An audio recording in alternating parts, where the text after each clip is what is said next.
Bien, buenas noches con todos, bienvenidos a la clase del 21 de junio del 2021. Nos quedamos la clase anterior revisando lo que era el ciclo lítico en el tema de los organismos acelulares y en particular estábamos hablando de los virus, ¿no? Ya hoy ya cerramos todo lo que corresponde a la parte celular porque completamos con el ciclo lisogénico. Entonces, con el ciclo lisogénico se cierra ya este tema de los virus, ¿no? Y pasaríamos a ver las características de los procarióticos, propiamente de los organismos celulares.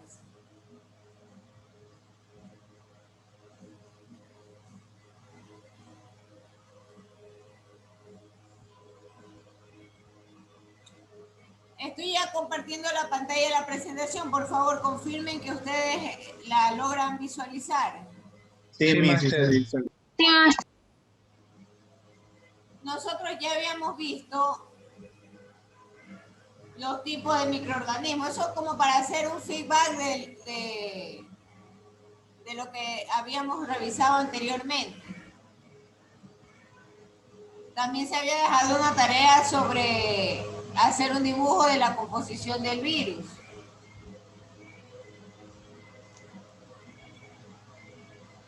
Y habíamos visto que hay dos tipos de infección o de ciclos infecciosos de los virus. El uno es el ciclo lítico y el otro es el ciclo lisogénico.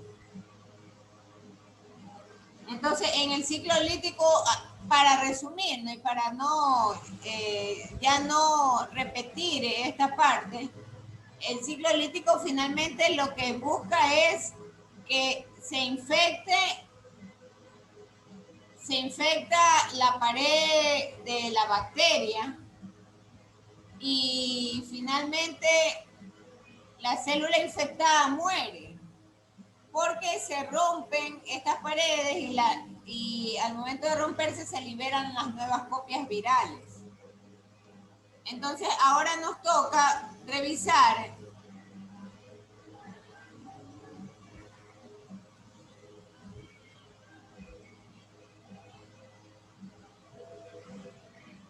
el ciclo lisogénico, que es lo que ustedes están revisando en pantalla. Nuevamente, estamos en la presentación que le pedía a don Nelson y a don Luis que hagan el favor de hacerles llegar a ustedes por el internet. Esa presentación está en el SlideShare. SlideShare es un sitio público de presentaciones PowerPoint. Y justamente estas me parecieron las más apropiadas para poder explicar estos temas, ¿no? Además de que el mensaje en estas diapositivas es muy sencillo de comprender y no llega al nivel de la especialidad como tal, lo cual pudiera representar cierta dificultad, ¿no? de poder comprender estos términos a veces demasiado especializados en la parte biológica. Entonces, el ciclo lisogénico, en realidad, el ciclo lisogénico fue descubierto justamente en una investigación en la cual se hacen observaciones de que los virus atacan a las bacterias. Y a esto se le llaman los bacteriófagos. Esto fue alrededor de en 1920, ¿no? Cuando se descubren y se empiezan a hacer estas observaciones. Y por supuesto, el ciclo lisogénico también es llamado en honor a Andre Wolf, Él fue un científico francés. El apellido de él se deletrea Lwoff. Entonces, para la época en que él empieza a estudiar esto, se conocían algunos cultivos bacterianos y estos estaban infectados por un fago. Pero sin embargo crecían normalmente y parecían perfectamente sanos. Entonces este fago no parecía interferir con la acción de la bacteria huésped. Una de las características es que estos cultivos tenían la habilidad de causar la lisis o la ruptura de otras bacterias. Entonces ahí se describe a ese cultivo con el nombre de ciclo lisogénico. Para ese entonces no resultaba tan claro por qué esos cultivos en realidad eran letales para otras bacterias. Y el efecto lisogénico no parece originarse en partículas de fagos libres en realidad en el cultivo, puesto que los cultivos permanecían infectados aún luego de los tratamientos que se le aplicaban. Entonces, el efecto observado, por supuesto, de Andrew Wolf, es que correspondían de alguna manera a la reserva de los fagos guardados dentro de la célula huésped. Y esto se caracterizaba también porque no se liberan fagos cuando las células del cultivo lisogénico se rompían artificialmente. Entonces, ¿qué es lo que finalmente Wolf observa en sus estudios de estos cultivos? Que existe una técnica de observación y también esa técnica de observación está relacionada al desarrollo de una bacteria aislada. Hay el nombre científico para la bacteria, que es el Bacillus megaterium. Y él identifica que esa bacteria es de un tamaño superior a las otras. Logra ver esas bacterias de mayor tamaño en finas gotas del medio observado del cultivo, ¿no? Y por supuesto, la observación revela lo que ahora conocemos como ciclo lisogénico. Entonces, la respuesta clara del investigador Wolf de dónde provenían o dónde se encontraban estas colonias derivadas de esas células es que cuando una sola célula bacteriana era observada, explotaba espontáneamente liberando cerca de 100 fagos. Y por supuesto, Wolf concluyó que la célula huésped no era inmune al fago. Entonces el fago se tornaba activo en una bacteria de un cultivo lisogénico a fuerza del huésped.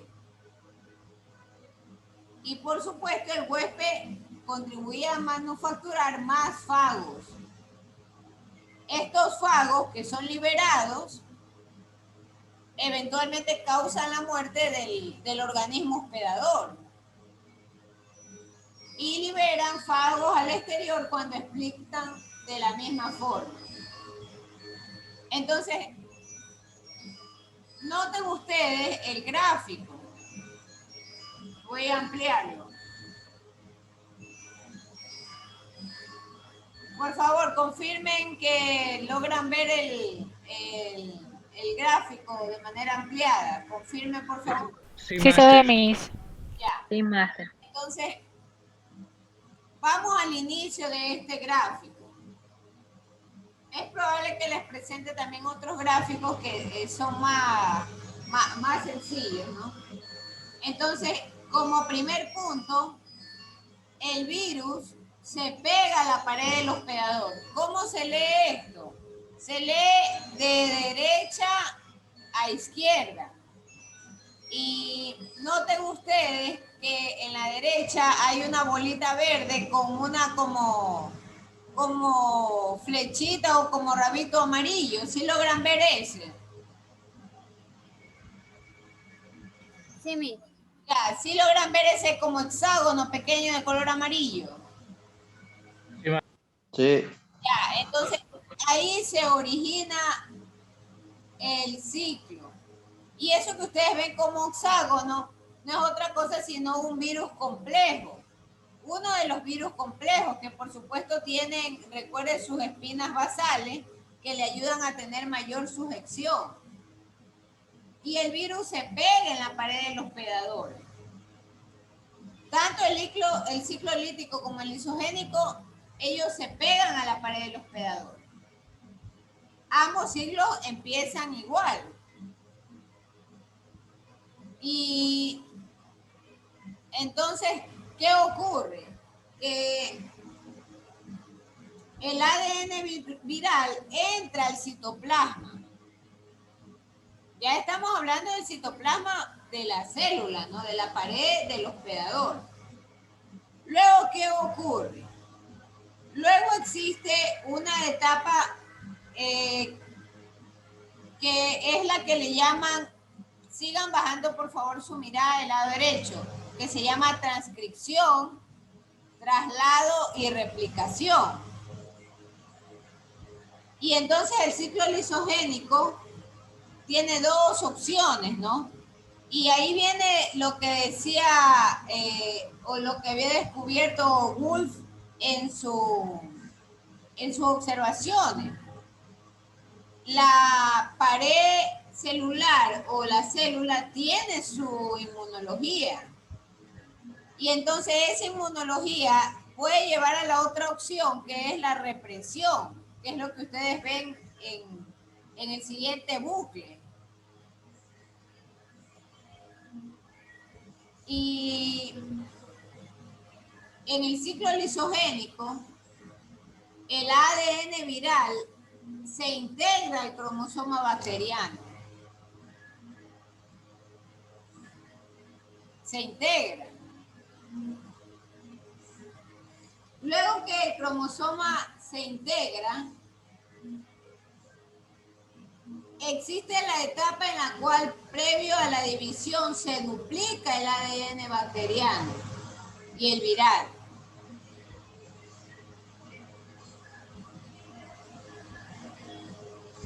Y una vez duplicado, yo luego tengo la división de cada célula hija que tiene el ADN viral incorporado.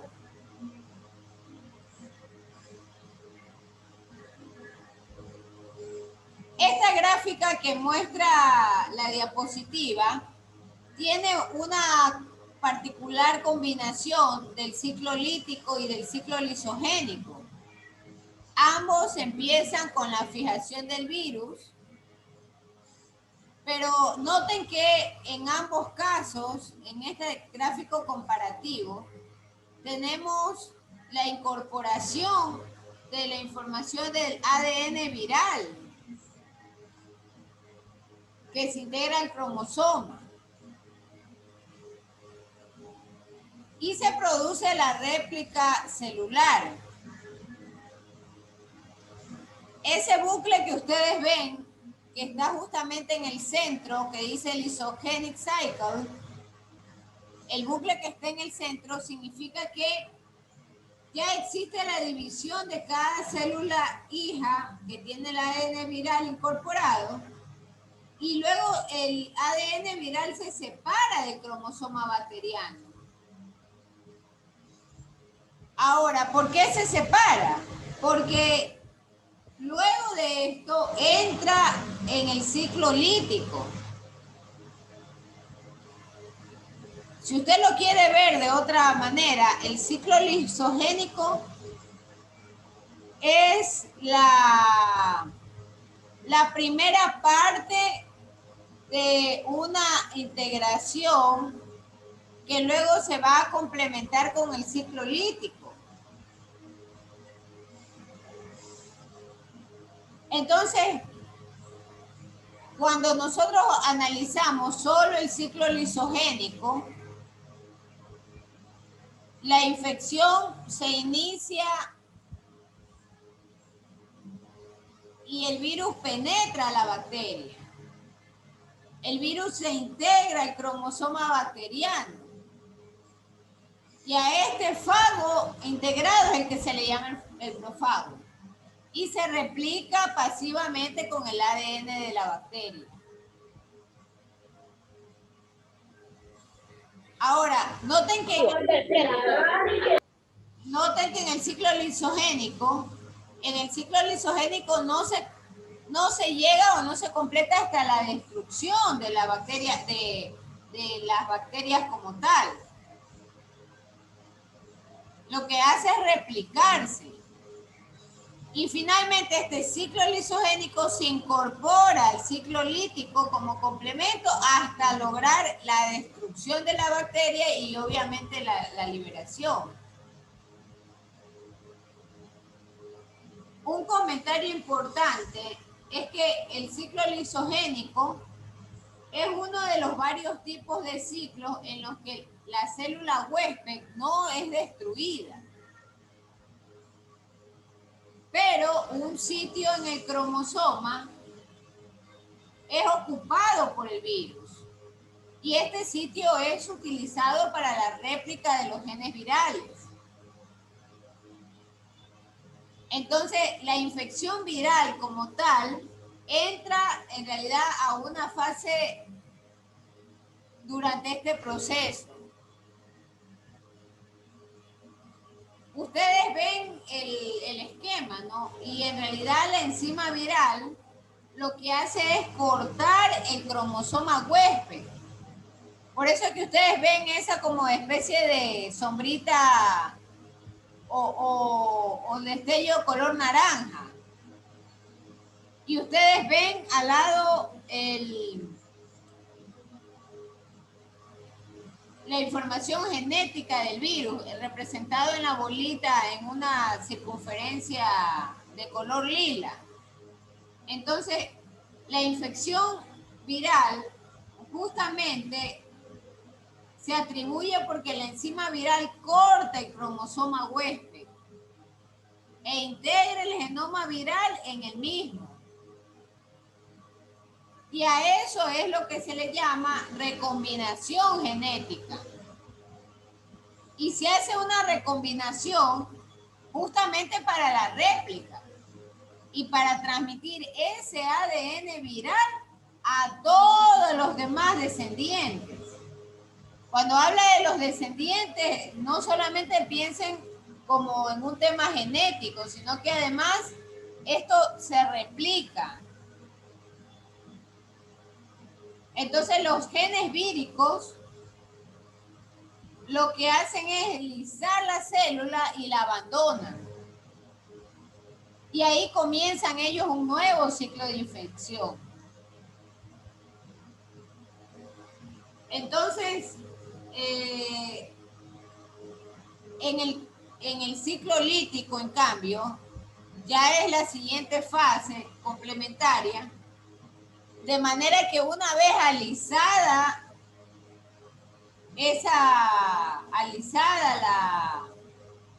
la pared celular, esta se daña. Y una vez dañada esa membrana de la célula huésped, el citoplasma se escapa o se pierde. Y por supuesto la célula se muere rápidamente. Pero ya habrá liberado las partículas virales. Por eso es que ustedes ven en este ciclo, en el lytic cycle, que termina rompiendo esa como el cascarón de ese huevito de color verde. Eso significa que la pared celular se rompió y libera el fago. Entonces, ya la etapa de la muerte de la célula, a eso se le denomina ciclo lítico. El ciclo lisogénico solo tiene que ver justamente con que el cromosoma es ocupado por el virus y es usado justamente para la replicación de los genes virales. ¿Qué más se puede concluir de los experimentos de Wolf? La célula huésped no es inmune al fago. Y el fago se va a tornar activo en una bacteria de un cultivo lisogénico.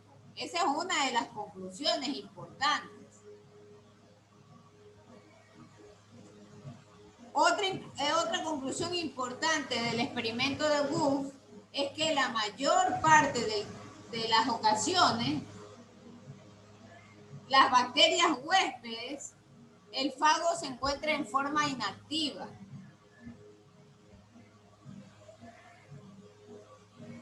Entonces, ¿eso qué significa? Que la enfermedad no se desarrolla inmediatamente. Por eso es que existen esta variedad de virus y un poco retrocediendo a los conceptos iniciales de la clase, ¿no? De los virus y de estos no son organismos en realidad, los acelulares, ellos son acelulares. Y decíamos que habían subpartículas virales que generaban problemas degenerativos en el sistema nervioso y que ellos eran de carácter intrínsecamente genético en las personas. Justamente el aporte que hace Wolf con sus investigaciones y sus observaciones, muy pacientes, por cierto, ¿no? Porque esto de observar cuál es el ciclo y definirlo como tal, no fue algo inmediato. Se realizaron varias observaciones y varias pruebas con respecto a los cultivos, con respecto a la generación de los fagos, los tiempos en que se generaban. Entonces,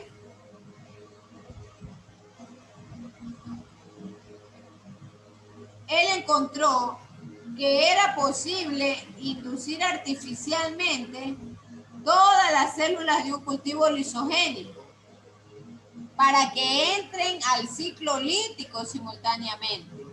Yo diría que esa es una de las conclusiones más relevantes en realidad de este científico Andrew Wolf. Porque gracias a esto se descubre que hay una importante relación entre el ciclo lisogénico y el ciclo lítico, en que ya se destruye la pared celular o la membrana. Y descubrir la simultaneidad del ciclo lítico con el ciclo lisogénico también indujo luego a poder trabajar en el tema de rayos X y poder hacer observaciones justamente usando la luz ultravioleta. Herramientas importantísimas, ¿no? Para poder explicar los ciclos. No se olvide, y me gustaría en esto insistir, Wolf observó y estudió el desarrollo de la bacteria Bacillus megaterium. En pocas palabras, era una bacteria de un mayor tamaño que las otras. ¿Qué otro concepto también hay que rescatar de todo esto? Los fagos, capaces de actuar como fuentes de variación genética, se llaman fagos atenuados o atemperados. Estos son más probables transmitirlos de generación en generación porque están atenuados. Y es muy probable que con otros factores, entre ellos la edad, estos fagos atenuados cobren actividad. y puedan generar, como dijimos clases anteriores, algún problema en los sistemas neurológicos. Por otro lado, a las bacterias que poseen ADN aportado por el fago, en cambio a esas se les llama bacterias lisogénicas. Y si ustedes ven el gráfico, finalmente las bacterias lisogénicas son ya las que están saliendo, ¿no? En el lado izquierdo de su gráfico, donde ustedes pueden ver nuevos hexágonos amarillos con el centro morado y sus espinas basales. A eso le llaman bacterias lisogenéticas.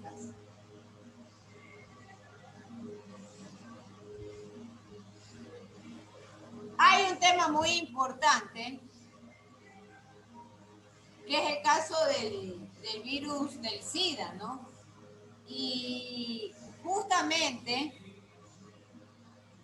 por el tema del SIDA y por el tema de la gripe como tal, es que se entra también al estudio del ciclo reproductor de los virus con envolturas.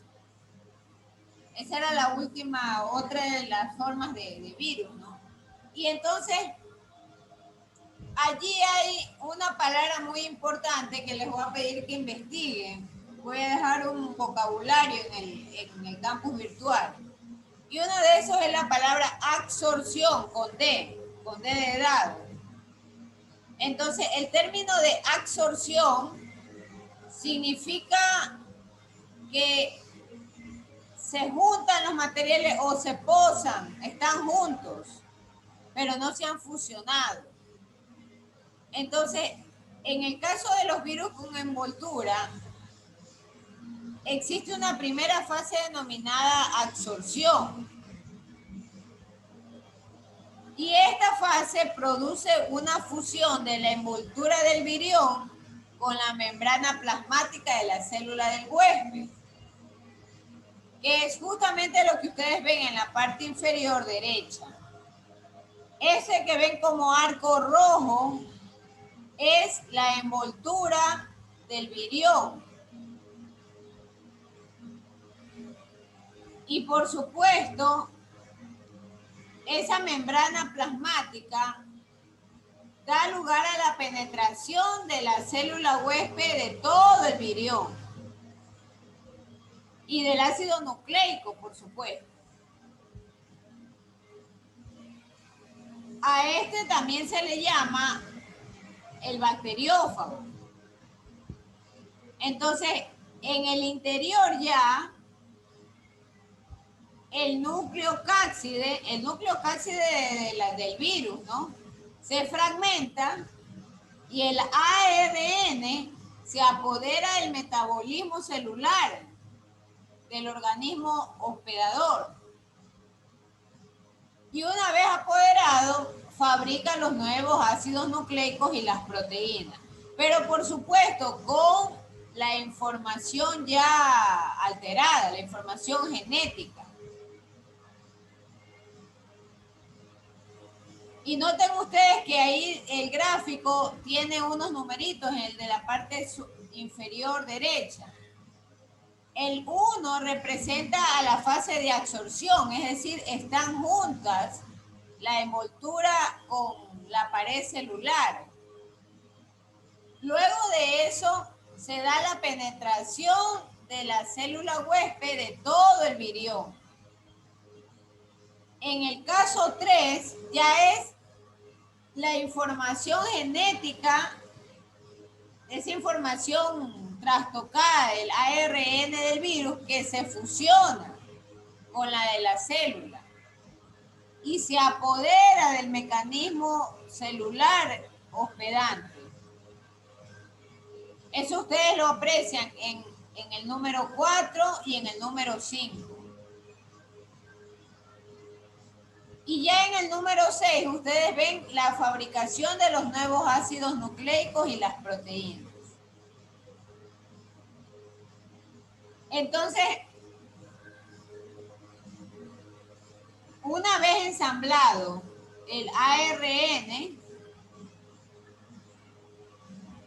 el virión sin envoltura lo que hace es llegar hacia la membrana celular. Y las proteínas van a constituir la envoltura vírica. Pero han reemplazado a las proteínas verdaderas de la célula del huésped.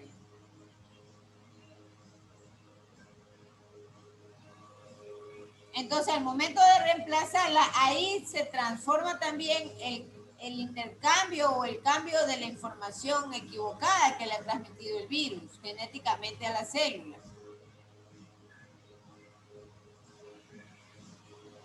Y se empieza a producir la enfermedad, de manera tal que la célula sobrevive hasta que ésta se rompe o hasta que completa su ciclo lítico.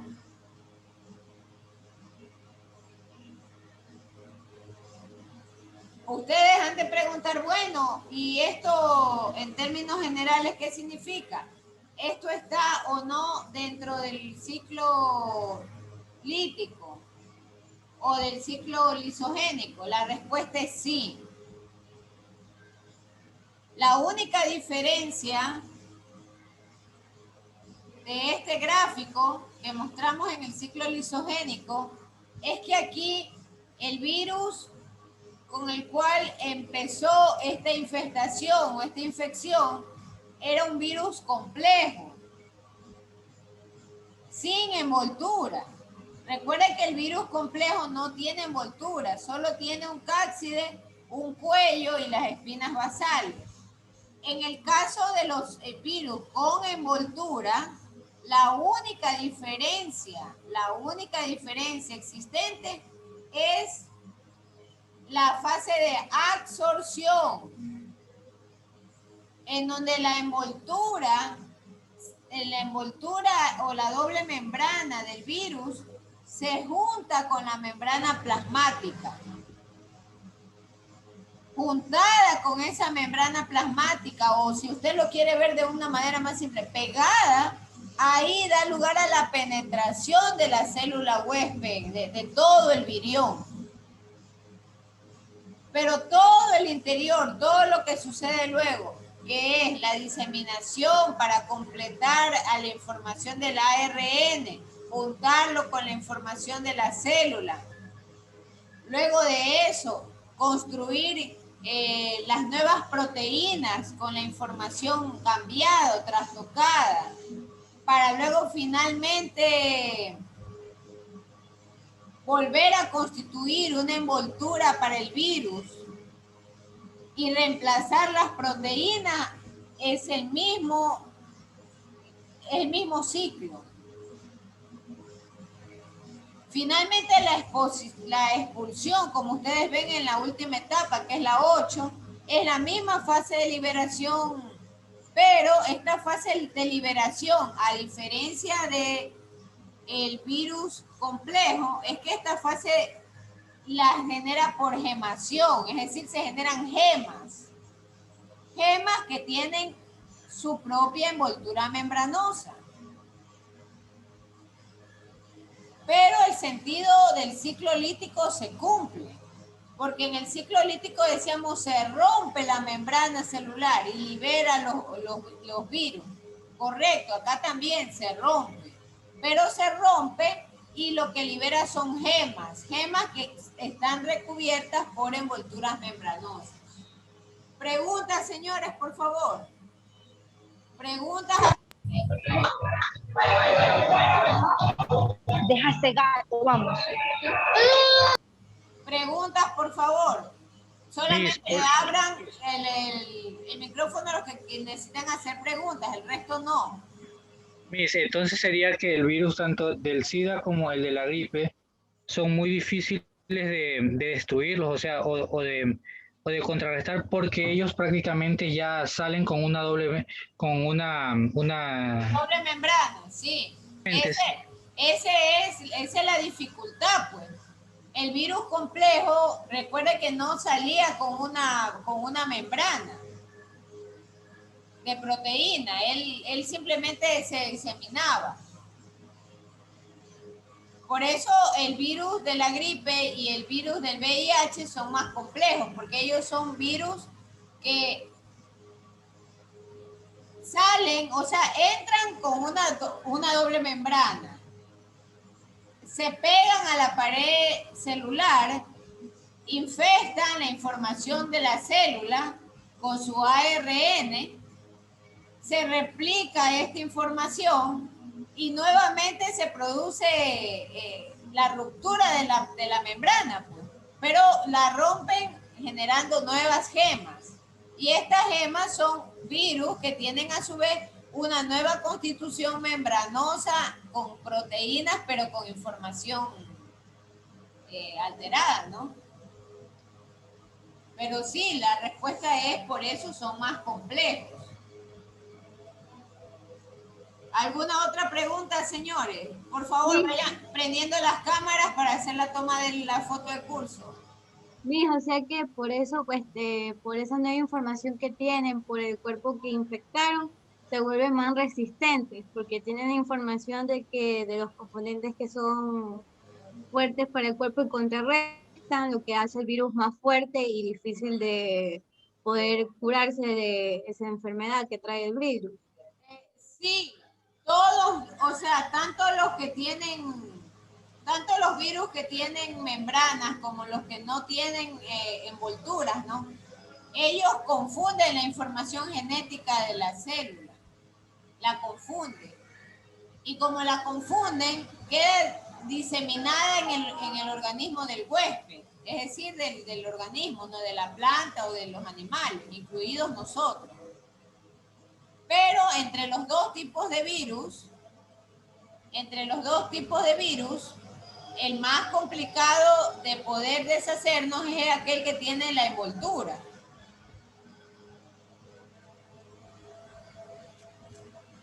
Muy buenas noches.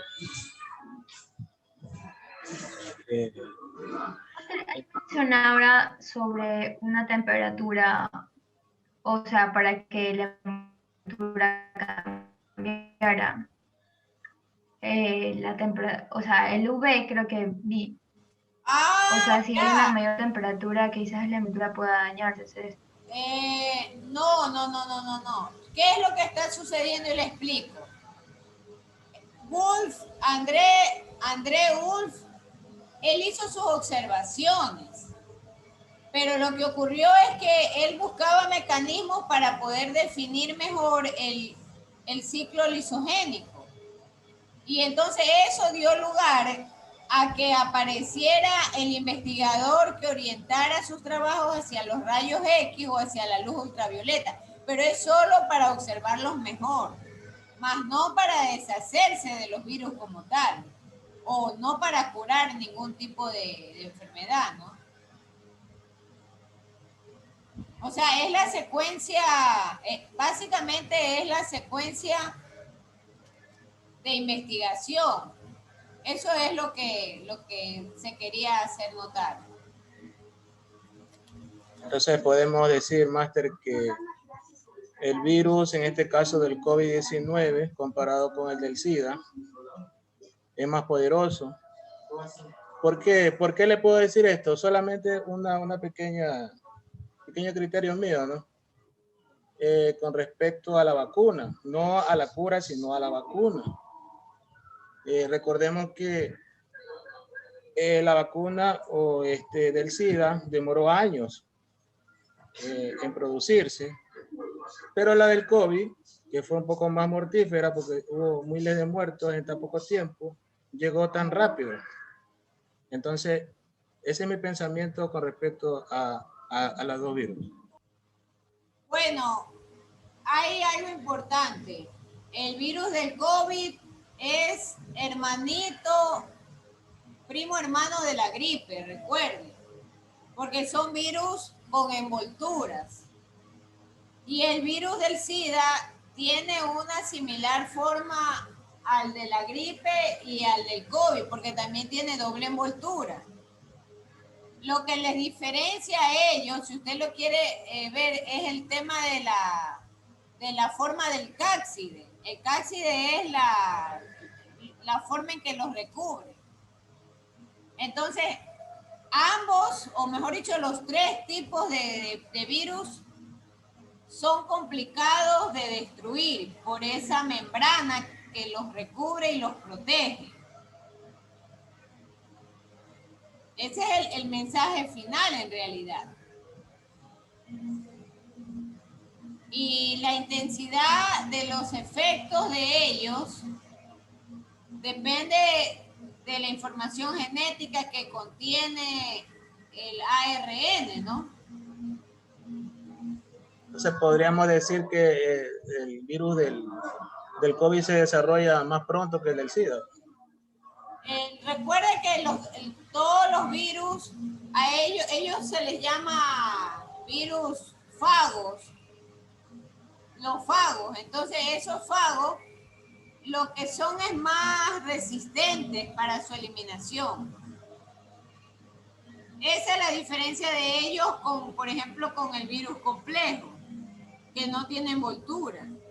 O los otros virus que son los que tienen las formas isométricas, ¿no? Esa en realidad es la diferencia. Miss, cuando un virus muta o se hace más resistente, ¿a qué se debe?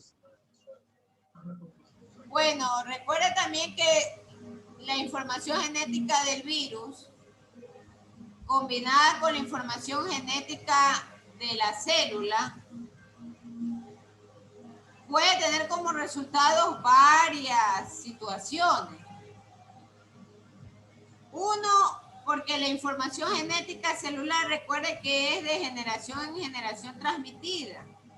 Entonces, el organismo de cada persona enfrenta condiciones genéticas diferentes. Y el virus lo que hace es ajustarse a esas condiciones.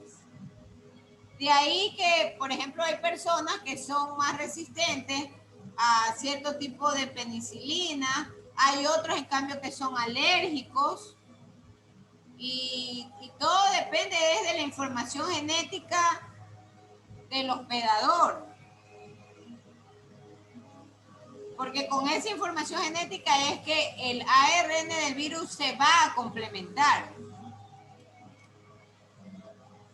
Por eso es que en los organismos no todos tienen la misma respuesta ante los medicamentos. O sea, estamos equivocados en pensar que el virus es resistente. El virus no es resistente.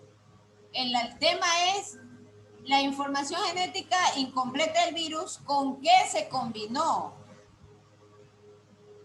Y esa información con la que se combinó es la que lo puede hacer más fuerte en sus efectos o menos intensos en sus efectos.